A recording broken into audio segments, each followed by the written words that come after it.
Describe the person you admire. Describe. Cái khẩu hình em không nói hẳn bờ ra, nhưng mà nó chuẩn bị đến bờ. Describe.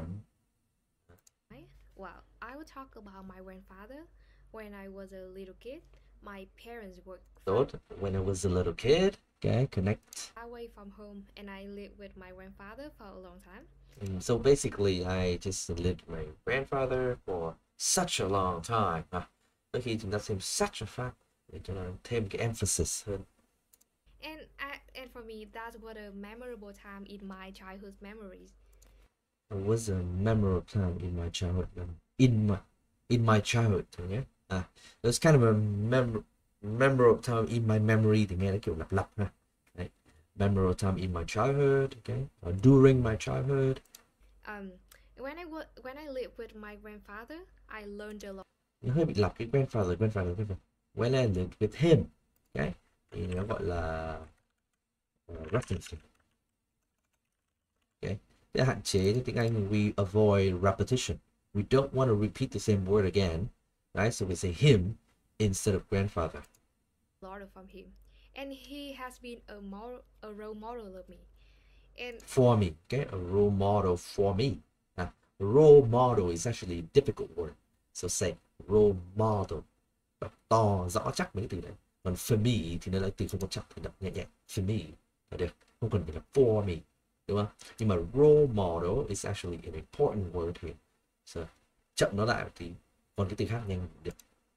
And what I admire most about him are what I admire thì ông cuối most about him, nối âm chưa có, và là most không phải là most. Most. Oh. his kindness and humility. You know, he was a farmer for most of his life, and he worked hard every day. Most of his life, chưa nói được đúng không? Most of. To provide for my family. And I would think he had a dark horse because despite his admiring achievements, Dark horse. Okay. he just keep working in silence and never boast about whatever he achieves. Okay. Now boast about. Boast. And he also a supportive mentor. Like no matter when I was a kid or now, when I feel sad, I always turn to him for advice, and he's always willing to. He was always willing to willing To lend a listening ear and listening ear. He was always willing to listen thôi hả? Lend a hand kìa, chứ không phải dùng lend a listening ear ha. Arthur was a encouragement to me, and in my rise, he is an extraordinary because. Chỗ này nên đi sâu này. Advice gì? What kind of advice? Okay. What kind of mentorship? Đấy. Có thể là lại there was one time, đúng không? There was one time I was having some problem with choosing, the right university to study. Okay, and he gave me some very important tips or advice. Okay, on what the market needs, how to gì đấy. Ví dụ một câu chuyện, kể một câu chuyện ra. Đấy. Trước khi nhảy ra ý mới. When he has difficulty or get hurt, he always accept it without. Get hurt? Okay. We face difficulty. Okay, hoặc là has some challenges. Okay, in his life. Complaining, and I respect him very much. Okay, I respect him very much. Đấy, nó lại không đi sâu được cho nên hết idea rất nhanh, đó là difficulty gì? What? Difficulty. Đấy. Đấy, thì lại phải đi sâu nữa, chưa nào? Có thể vấn đề về tiền, hay là vấn đề về chăm sóc con cái không đủ tiền, vân vân. Đấy, để nói lại nhé. Okay, so obviously in my life, I would say that one of the person or people that I really admire the most is my grandfather. You would be surprised because people often talk about their parents or some famous people, but for me it's my grandfather. Okay, what I like about him is that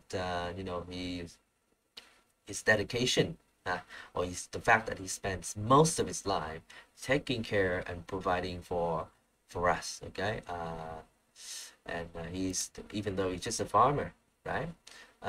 He's, in terms of his personality, He's kind of like a dark horse, even though he's very good and he's very knowledgeable, right? But he never boasts about it. Okay, he doesn't want to show off. Okay, so whenever I come to him, I often ask him for some advice, yeah, and I would say he's a very supportive mentor of me.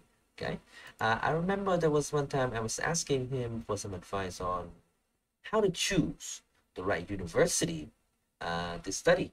Okay, and he gave me some very important tips. Okay, or criteria on how to choose the right university, like looking at the practical lessons they have, or the potential job opportunities after graduation. Yeah, ví dụ thế. Ví dụ một câu chuyện.